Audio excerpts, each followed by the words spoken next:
তাহলে সবাই নিজের হাত তোলো, সবাই এই জেটে নিজের হাত রাখো।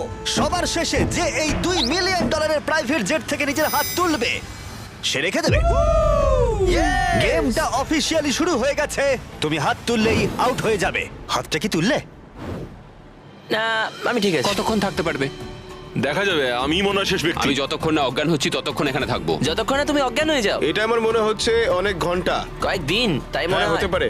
এই ভিডিওটা শুরু করার আগে একটা জেটকে শহরের মাঝখানে রাখা অসম্ভব বলে মনে হচ্ছিল, কিন্তু বেশ কয়েক মাস প্ল্যান করার পরে এই রুটটা, যেখানে এই প্লেনটা কোনো রকমে রাখা গেছে লাইট পোলগুলোর মাঝখানে।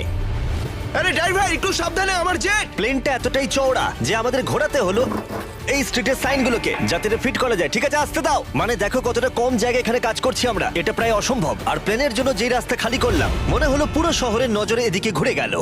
হ্যালো, তোমরা সবাই কেমন আছো? এই তোমাদের সাথে দেখা করে ভালো লাগলো। তোমরা কেমন আছো? মিস্টার বিস্ট, তুমি এখানে কি করছো? এদের মধ্যে একজন জেটটা জিতে নেবে। দেখো ওদিকে কতজন লোক আমাদের ভিডিও বানাচ্ছে। হাজার হাজার মানুষ আমাদের ভিডিও করছিল যাতে তারা টিকটকে মিলিয়ন ভিউ পায়। আমরা অফিসিয়ালি রিয়াদ শহরটাকে প্রায় দখল করে নিয়েছিলাম। আমি আজকে জিতবো। আজকে আমি জিতবো, ভিডিও সেভ করে কেমন রাখো। লাগছে যে রাস্তায় গাড়ি চলে তোমরা সেই রাস্তায় এটা করছো? কি মনে হচ্ছে? এটা দারুণ, এটা একটা ফ্রি এন্টারটেইনমেন্ট। এটা তো মনে হচ্ছে অনেকক্ষণ চলবে। কেমন আছো তোমরা সবাই? এটা সারা দিন ধরে চললো, আর কেউ এলিমিনেট হয়ে যাবার আগে আমরা পুরো রিয়াদ শহরটা ঘুরে দেখলাম। আর এখন সময় হয়েছে পরের চ্যালেঞ্জের মুখোমুখি হবার।